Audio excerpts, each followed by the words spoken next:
Ishwarama, la Madre Elegida, por Sri N. Kasturi. Traducción de Herta Pfeiffer, Santiago, 18 de junio de 1988. La victoria lograda, segunda parte.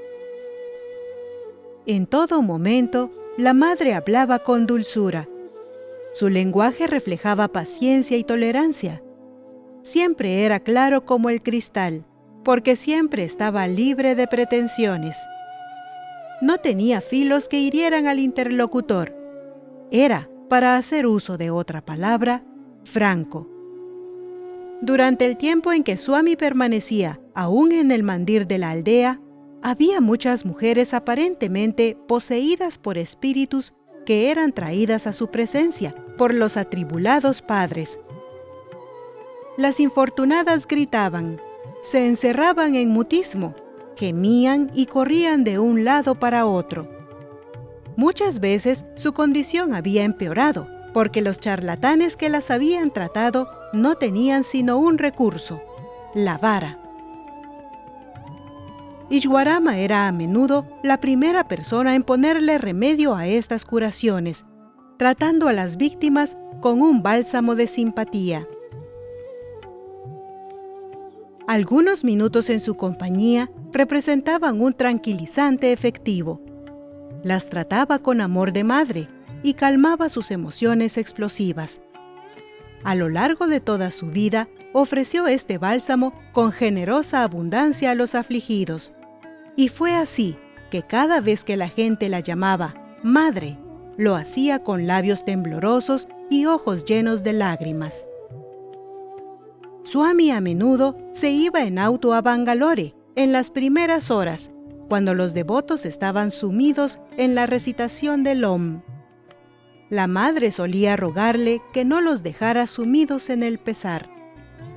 Salía en busca de los que estaban enfermos en sus casas, en cama, y les persuadía para que la acompañaran al hospital de Satya Sai, sobre la colina tras el Nilayam. Durante todo el camino, desde la aldea hasta la cumbre de la colina, les iba infundiendo valor. Su lenguaje vibrante de esperanza. Se quedaba al lado de ellos, con su tibia mano apoyada en su hombro mientras el doctor ponía inyecciones o cortaba. Ello aceleró el proceso de que los médicos fueran aceptados como celestiales curadores y agradables sevaks, comisionados por Bhagavan para tenerles a todos sanos y felices. Los años pasaron, y de hecho, la vida pasó rauda para Ishwarama, mientras Swami llenaba cada día con extravagancias o sorpresas. Lo imposible, lo increíble, lo impredecible representaban su pan de cada día. Ella podía digerirlo todo y sobrevivir a su ritmo, porque para su tesoro personal, su memoria preservaba un smriti de mitos y leyendas del pasado, de las vidas de los santos y los sabios, y relatos de guerra y de paz. Los smriti eran sus compañeros constantes y convincentes.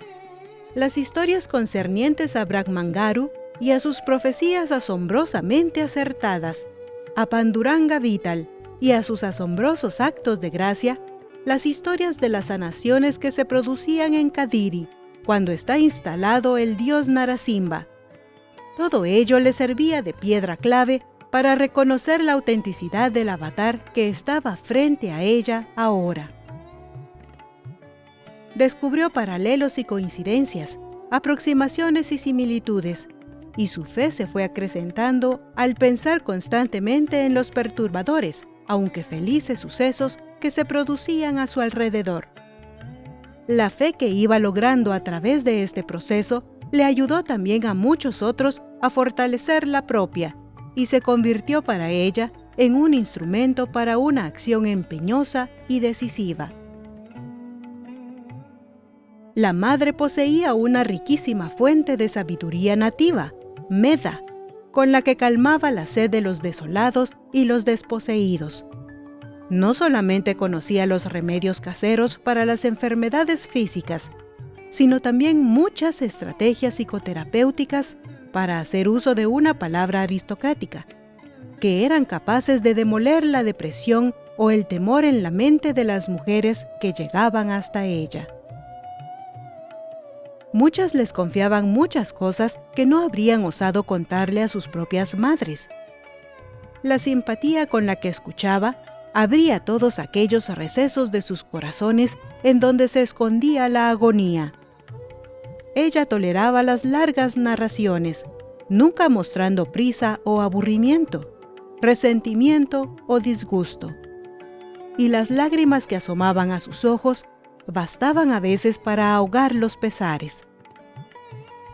La madre encontraba firmemente asentada en la sabiduría que había almacenado a través de los años, incluso aunque se fuera haciendo más dura gracias a las muchas tormentas que había sorteado. La muerte le había arrebatado a 4 de sus hijos, cuando aún eran infantes que gateaban y aprendían sus primeras palabras. Sus hijas habían quedado viudas en la flor de la vida. Uno de sus nietos había nacido sordo y había crecido como retardado. Una nieta fue víctima de la viruela.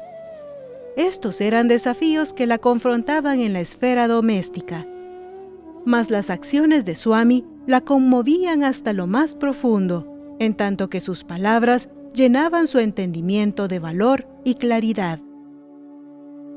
Aprendió a serenarse tanto en medio de las tormentas o de las calmas, y asombraba a todos por su resolución en el avasallador apego a Swami y a todos quienes le adoraban. No tenían apetitos por las novedades, la variación o la distracción. En sus últimos años se mantenía firme en la plenitud de su corazón. Recuerdo las cosas en que acarrié sobre mí su resentimiento e incluso su rechazo. Estos eran los momentos en que en ciertas situaciones no le podía contar todo lo que estaba sucediendo o la historia completa, hasta donde yo la conocía, como respuesta a sus ansiosas preguntas, por miedo a desencadenar su pánico. También había otras instancias cuando yo no podía ayudarle con respecto a alguien que hubiera pedido su intervención para conseguir entrar en alguna institución de prestigio. Habría sido altamente indiscreto haberlo hecho. Y en cada una de estas ocasiones yo le explicaba qué era lo que había impulsado a actuar así. Y comprendiendo que su enojo no era razonable, se reía de su reacción original. No guardaba rencor a nadie, ni albergaba sentimientos que alimentaran de rencores, sino que, en la primera oportunidad de encontrar a la persona en cuestión, la encaraba para descubrir la naturaleza de los impulsos tras de sus palabras y acciones. Muy rara vez se mostraba demasiado indolente o indiferente como para descuidar esta averiguación, y si descubría que las razones se conformaban a los dictados y directivas de Swami, volvía feliz, habiendo desaparecido todos los resentimientos. La madre estimulaba a los devotos a venir una y otra vez a la presencia, porque tenía la conciencia de que la sublimación de la conducta, el carácter y las actitudes requieren de un largo y cercano contacto con el avatar.